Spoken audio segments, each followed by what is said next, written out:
님의 이름으로 기도합니다. 아멘.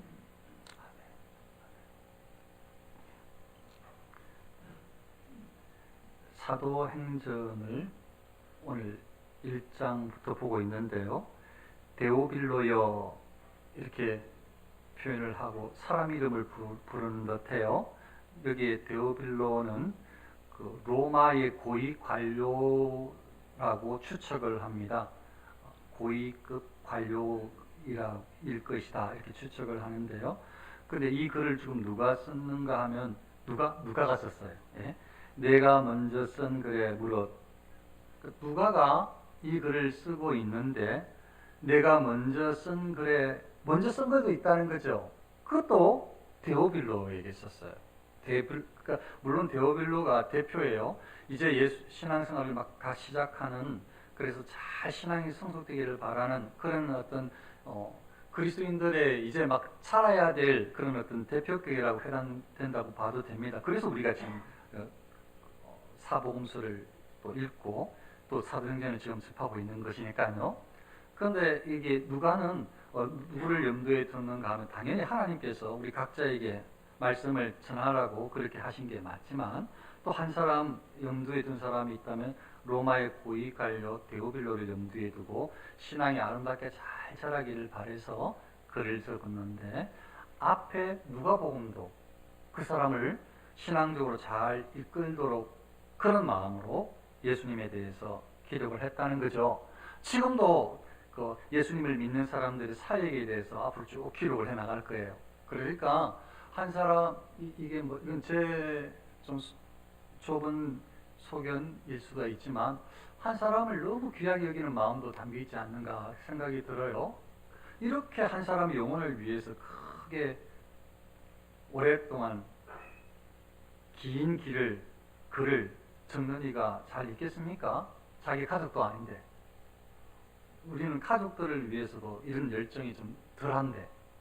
그런데 이 데오빌로라는 자기하고 상관없는 다른 사람을 향해서 이렇게 긴 글로 예수님에 대해서 한쪽으로 소개하려고 애를 쓰고 있어요. 누가복음에도 복음서라는 것 자체가 예수님에 대한 기쁜 소식에 대한 우리의 구원에 대한 길을 알려주는 거긴 해요.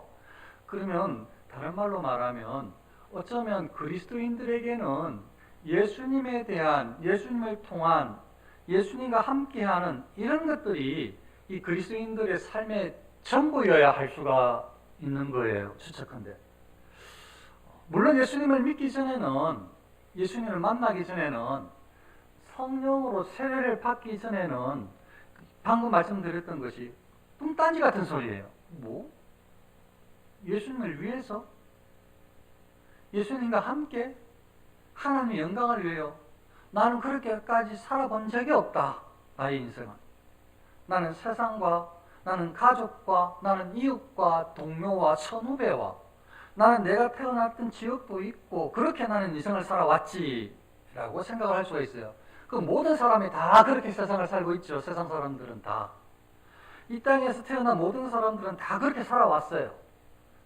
그래서 세속적으로, 세상 관점으로, 세상에 속해 있는 인생을 살아왔는데, 근데 영적인 관점으로 봤더니 그것은 하나님께서 사단에게 내어준 바 된 그들의 생각이, 그들의 사고가, 그들의 방향이, 그들의 목적이, 그들의 소망이 상당히 많이 이기적이고 죄하고 상관이 있는, 죄를 떠나려고 하는 것이 아니고 죄하고 영합을 하더라도 나의 이익을 추구하고자 하는 그런 인생들로 거의 다.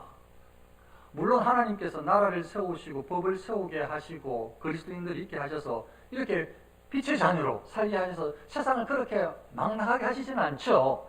또 혹 그렇지 않더라도 복음이 전파되지 아직 안 왔다고 할지라도 하나님께서 창조하신 한 창조주 하나님께서 마음속에 양심을 허락하여 주셔서 일반 은혜를 부어 주셔서 그렇게 막 살고 막 나가게 하시지는 않아요. 물론 사람들이 막 나가기를 원하고 그냥 사단 뭐 하고 악마를 쫓겠다고 하고 자기 이익을 위해서 무엇이든지 다 해도 상관이 없다고 이렇게 하면 어쩌면 내버려둘지 몰라요. 그래서 더 악해지고 더 교활해지고 더 못돼지고 더 사악해지고 그런 사람도 있죠. 그냥 내버려두면 완전히 사단에게 농락당하는, 사단이 기뻐할 인생을 살아가는 거죠. 그들에게 멸망만.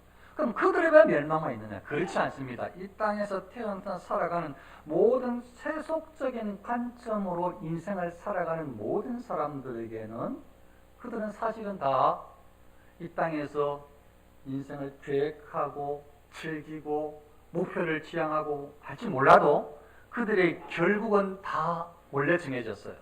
우리도 거기 있었어요. 죄악 가운데에서 죄인 줄 모르고 타락한 인생을 살다가 거기에서 쾌락을 즐기고 그렇게 누리다가 마지막에 하나님의 심판을 당하게 되어 있는 지옥 형벌을 당하는, 그게 그 모든 인생의 여정 종착이었어요. 그런데 하나님께서 선택한 백성을 사랑하셔서 택하시고 부르시는 과정 가운데에 예수님께서 오시고 예수님을 믿어야 된다는 이 복음이 아름답게 잘 분명하게 증거되도록 사도들을 부르시고, 그래서 온 사도들을 출발점으로 기점으로 해서 유대에 또 온 이방 가운데, 바울도 사도입니다. 사도 바울. 이 온 이방 가운데에 복음이 전파되게 하셔서 지금 이렇게 하나님께서 은혜를 베풀어 주신 이런 은혜를 누리며 살 수 있게 해 주셨습니다. 오늘 말씀을 통해서 우리가 기억할 것은 예수님께서 어떤 인생을 사셨는지,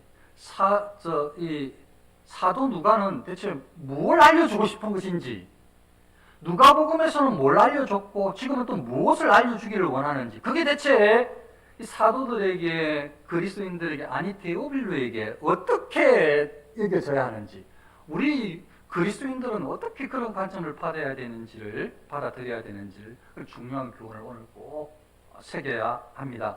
한번 보면 누가가 이야기한 누가복음에서 어떤 글들을 적었는가 하면, 내가 먼저 쓴 글에는 무릇 예수께서 행하시며 가르치시기를 시작하신부터, 누가가 누가복음에 기록한 글은 예수님에 대한 이야기라는 거예요.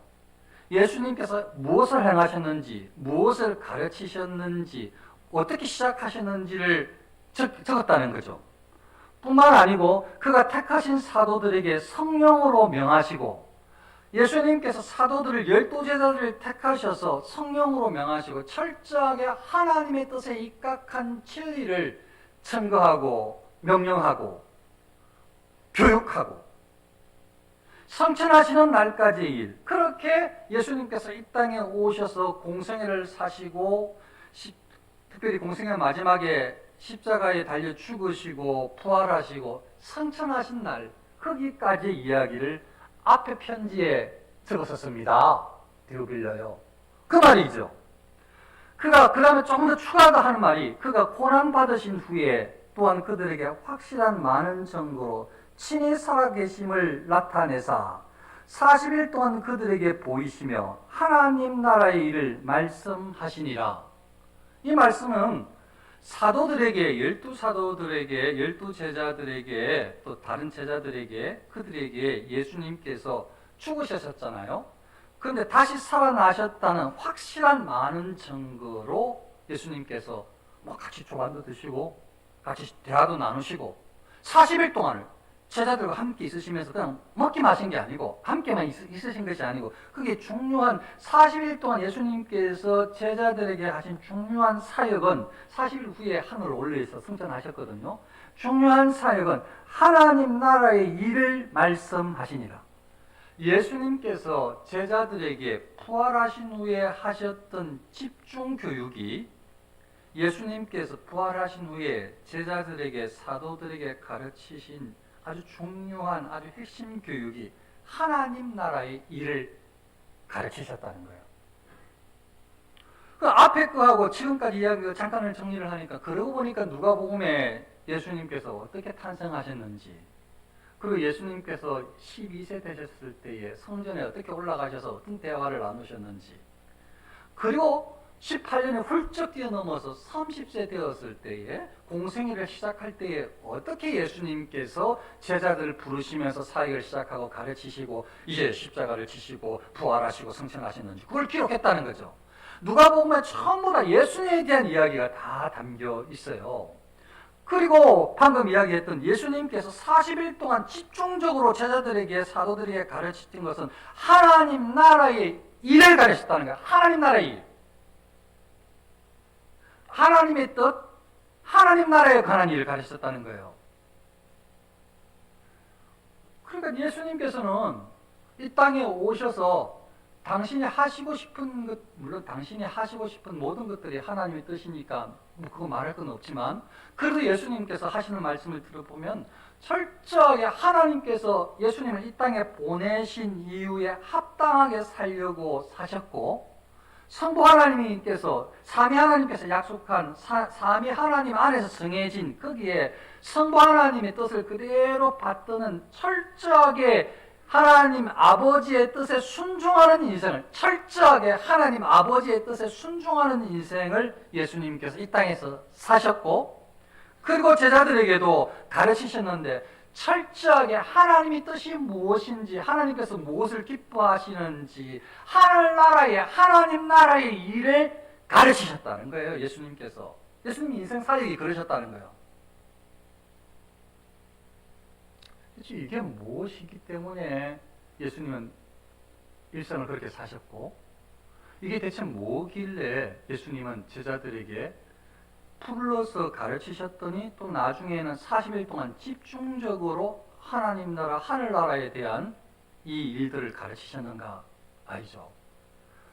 하늘나라, 하나님 나라는 어떻게 이루어지는가, 어떻게 빛의 자녀가 되는가, 하늘나라의 하나님 나라의 백성은 누가 되는가 이런 과정에서 하늘나라의 일을 하나님 나라의 일을 어떻게 해석을 하는가 하면 대부분 다 동의하는 부분이 이렇게 해석을 해요. 하나님의 부르심, 하나님께서 부르셔서 구원을 받게 되어지는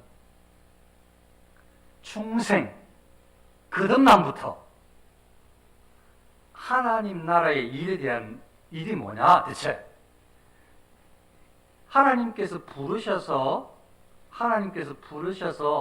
거듭나는 중생, 다시 태어나는 데서부터 시작을 해서 마지막에 쭉 어떻게 완료되는가 하면 영원한 생명을 얻고 누리게 되는 영생, 영원한 구원의 백성으로 자리매김하는 거기까지를 하나님 나라의 일이라고 해요.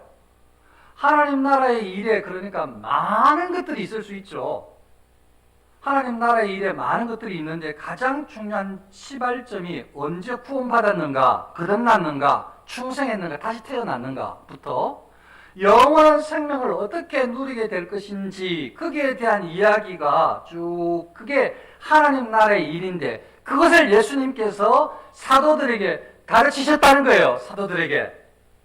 사도들에게 지금 예수님께서 또 하시는 말씀이 기다리라고, 아버지의 약속을 기다리라고 이제 성령으로 세례를 주시겠다고 하시는데 이것은 이 오순절 성령의 임하심을 이야기하는 거잖아요.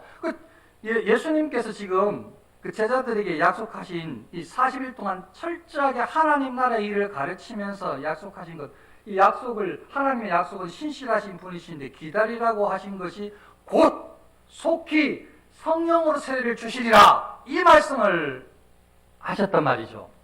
그 성령 세례는 뭐냐? 무엇을 성령 세례라고 하느냐? 성령 세례를 주옵소서라고 기도를 했는데 성령의 충만함을 주옵소서라고 기도했는데 성령 세례가 대체 뭐냐? 예수 그리스도를 믿을 때에 거듭나는 성령으로 인해서 세례를 받는 거듭나는 것을 성령 세례라고 한다는 거죠. 성령으로 세례를 받았다는 것은 성령의 세례를 주옵소서 성령의 세례를 받았다는 것은 성령이 임하셔서 거듭나서 충성하게 되는 것을 성령 세례라고 하는 거죠.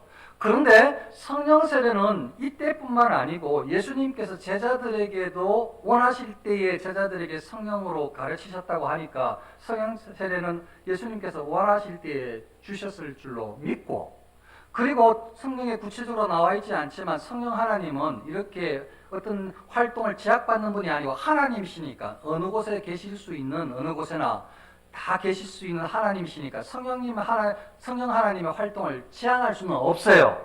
그래서 성령님은 이때뿐 아니고 그전에도 계셨다고 볼 수가 있는데, 다만 이때에 지금 성령으로 너희들이 다 기다리고 있으라 모여 있을 때에 성령으로 세례를 주시리라고 하신 이 이유가 뭔가라고 생각을 하면, 한 자리에 모여 있을 때에 성령의 은혜를 입으면 이 좀 비슷하게 같은 은혜를 받기가 쉽죠. 그래서 예를 들자면, 이게 적절하게 표현될지는 표현한지는 모르겠지만, 방언의 은사를 막 받으면 옆 사람도 방언의 은사를 받아요.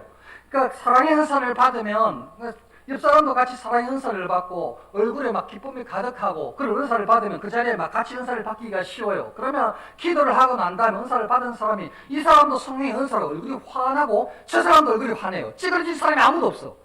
억지로 웃는 것이 아니고 정말 성령의 은사를 같이 한 자리에서 받으면 성령께서 기쁨을 주시면 이 사람도 성령의 기쁨의 은사를 받고 저 사람도 기쁨의 은사를 받고, 혹시나 이 사람이 옆에 있는 사람이 방언의 은사를 받으면 이 사람도 나에게 방언의 은사를 달라고 간절히 기도하다가 똑같이 방언의 은사를 받고 유사한 은사를 받는다고요. 그래서 어떤 측면에서 이게 성령의 세례가 처음으로 임했다라는 말이라기보다 성령의 세례를, 성령으로 세례를 주시리라 이 말은 이 제자들에게, 사도들에게 중요한 사역을 앞두고 한 공간에서 성령의 동일한 은혜로 아주 중요한 기점을, 이제 이 기점을 통해서 사도들이 철저하게 용기 배피하고 자신들이 하나님의 사람임을 확실하게 깨달아서 완전하게 변화를 일으키는 바로 그 시점이거든요. 이때가 성령으로 세례를 받는 그날이. 그때부터 이 제자들이, 예전에는 예수님께서 죽으신다고 그러니까 마음속에는 아닙니다, 저도 죽겠습니다 했다가 막상 예수님이 잡히니까 다 꽁지 돌리고 도망갔던 사람들, 또 나 아니라고 모른다고 부인하고 전부 다 뿔뿔이 흩어졌었는데, 이제 예수님께서 말씀하시는 성령의 세례, 성령의 충만을 받은 이때는 사람들이 모여서 간절히 기다리더니 인내하더니 성령께서 성령의 충만함을 주신 난 다음에는 이게 온 성도들이, 그때 모인 사도들이 철저하게 전체가 다 큰 은혜를 입고, 이때부터는 이들의 사역이 완전하게 용기 백배해서 그들의 사역에 힘이 있어요. 아주 그냥 이제 그냥 하나님 영광을 위해 살려고 하는 것으로 마음으로 가득해요. 차고 넘쳐요.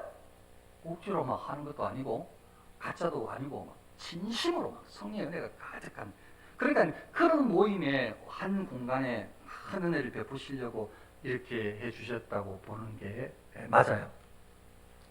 다시.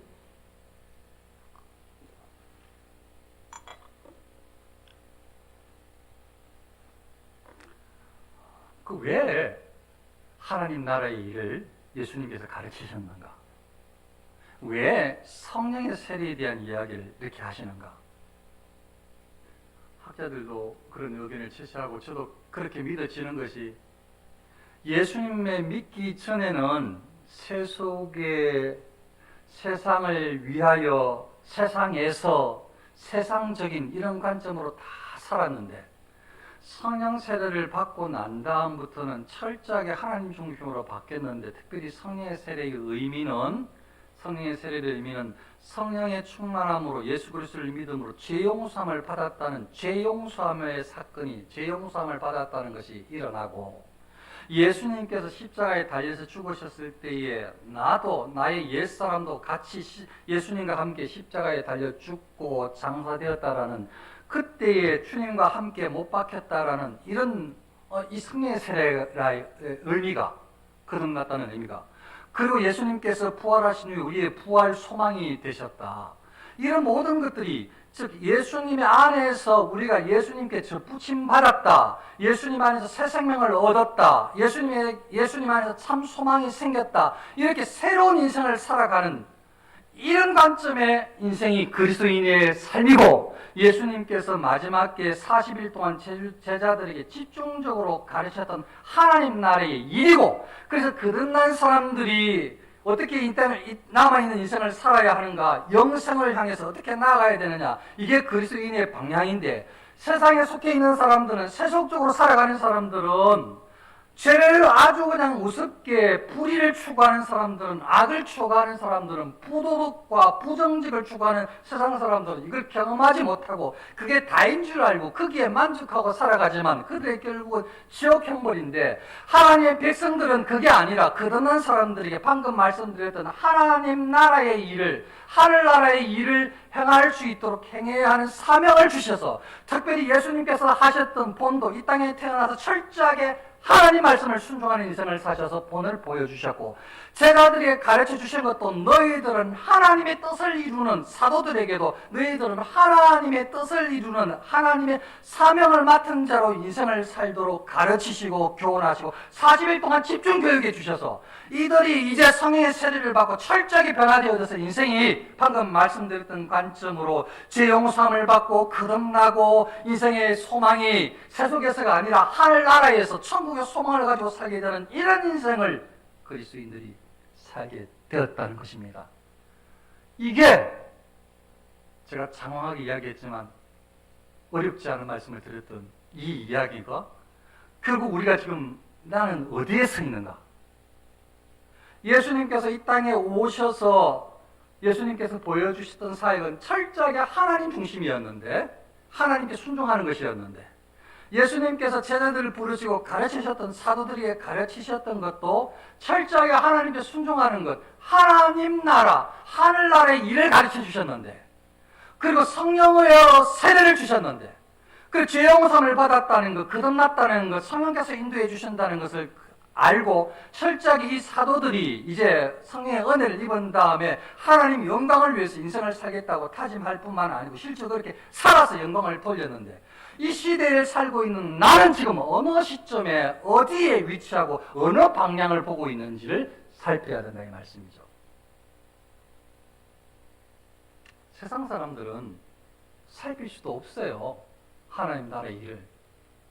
관심도 없거니와 하나님 나라의 일을, 성령의 세례에 대한 이야기를 하면 미친 줄 알아요. 기독교의 환자라고 생각을 할 수가 있죠. 그들은 예수님과 상관이 없는 인생을 살고 세상의 목표를 정하고 세상에서 즐기고 세상에서 유익을 취하여서 살아가는 인생을 목표하고 살아가니까 결국은 이제 하나님의 심판대가 놓여 있죠. 그런데 제자들도 처음에는 그렇게 살았다가, 우리도 옛사람은 그렇게 살았는데, 우리가 성령 세례를 받았다. 우리가 옛사람이 죽었다니까요. 예수님께서 십자가에 달려 죽으셨어요. 그리고 다시 부활하셨어요. 우리도 죽었고 우리도 다시 부활했다니까요. 그래서 우리도 이제 다시 첫 부활, 우리도 나중에 다시 부활할 수 있는 그런 약속이 다 부여되어 있는 약속을 입은 사람들이라니까요. 그래서 우리가 옛사람처럼 살면 되지 않는다는 말씀이죠. 옛사람들의 습관을 그대로 유지하면 하나님께서 기뻐하시는 일도 아니고 예수님의 뜻도 아니고 예수님께서 보이신 본도 아니고 예수님께서 제자들에게 가르쳐 주신 내용도 아니고, 그리스도인들은, 사도들은 하나님 나라의 일에 관심을 가지고 성령의 세례를 받은 사람으로 하나님 나라의 일을 위해서 살아가야 되는 사람들이 그리스도인들이라는 것입니다. 이게 잘 믿겨지지 않고 때로는 헷갈릴 수도 있고 때로는 마음의 중심에 확신이 안 설 수 있지만, 혹시나 아직 거듭나지 않았으면 이거 가질 수가 없어요. 가지는 것도 허위 가면이니까 필요가 없죠. 그러면 그래서 기도를 제가 성령의 세례, 성령 세례를 주옵소서가 이게 첫 번째, 그 다음에 성령 충만을, 성령 세례를 주옵소서, 성령 충만을 주옵소서. 성령으로 세례를 받지 않고는 이 일을 할 수가 없어요. 관심도 생기지 않아요. 유익이라고 생각하지도 않아요. 그런데 성령의 세례를 받은 사람은, 죄 문제의 해결을 예수님을 통해서 입은 사람은, 예수님을 통해서 거듭난 사람은, 새로운 인생을 살아가는 사람은, 만일 그 사람이 성령의 세례를 받은 사람이라면, 거듭난 사람이라면 이제는 옛 사람의 습관은 버려야 될 사람인 것이요. 옛 사고의 방식, 옛 사고, 옛 사람이 살아갔던 세상을 중심으로 살아가는, 세상 속에서 무엇인가 이루고자 하는, 세상 속에서 꿈을 이루는 그런 삶의 방식은 이제는 버려야 되는 거죠. 누구? 그리스도인들은. 거듭난 사람은 성령으로 세례를 받은 사람은, 하나님의 나라의 일을 교훈받은 사람은, 그래서 버리고 하나님의 영광을 위해서, 하나님의 나라의 영광을 위해서 살아가는, 그것이 우리에게 가장 큰 가치라는 것을 알려주시고 예수님께서는 그걸 제자들에게 가르치셨다는 것입니다. 그리고 40일 동안 또 사도들에게 또 가르치셨다는 겁니다. 사람인데. 저는 확신을 이제 하게 되었죠. 아, 내가 하나님, 성경, 천국 이렇게 이야기하면 성도들이 힘들 수는 있지만 그리스도인일 경우에 그리스도인이 되어야 될 사람이기 때문에 과거, 현재, 미래를 총망라에 철저하게 신앙생활을 하는 사람들의 보는 우리에게 너무 유익하고 그게 우리가 가야 될 길이다. 그래서 힘이 들어도 이 이야기는 전달을 해야 하고 그리고 이게 삶의 목표가 되어야 한다. 세상의 관점이 우리의 인생의 목표와 방향이면 그건 세상 사람들이 살아가는 방식이라서 예수님께서 제자들 부르시고 가르치시고 명령하셨던 것처럼 철저하게 하나님 중심으로 하나님 뜻을 지냈던 것처럼 그 이유는 우리도 그렇게 살아야 하기 때문이다. 우리가 그리스도인들은. 아직 그리스도인으로 거듭나지 않은 사람은 이게 중요한 게 아니에요. 그냥 성령의 세례를 주옵소서. 거듭나게 하주옵소서. 거듭난 사람은, 성령으로 세례를 받은 사람은, 제 문제를 해결했다고 믿는 사람은, 예수님이 구주라고 믿는 사람은 이 옛사람의 방식, 과거의 방식, 세속적인 방식은 이제는 멀리하고, 불의함은, 부정직함은, 이 악한 것들은 이제 멀리하고, 선하고 의롭고 정의롭고 거룩을 추구하는 인생, 그게 하나님께서 원하시는 하나님의 자녀들 사도들에게 명하시는 하나님의 뜻, 하나님 나라의 일이라는 것을 알고 방식이라는 것을 알고 우리도 새롭게 목표를 정하여 살아가야 되는 줄로 믿습니다. 이게 그리스도인들의 삶입니다. 이거는 제가 성경 이야기를 하기 때문에 하나님의 사람들은 이제 들릴 거예요. 아니면 계속 두드리실 거예요. 진리에서 왜 이걸 받지 않냐고 계속 두드릴 거예요. 성령께서 왜 이걸 믿지 않냐고, 왜 여기에 순복하지 않냐고, 순종하지 않냐고 계속 두드릴 거예요. 성령님께서. 여러분들에게 성령 안에 있으면.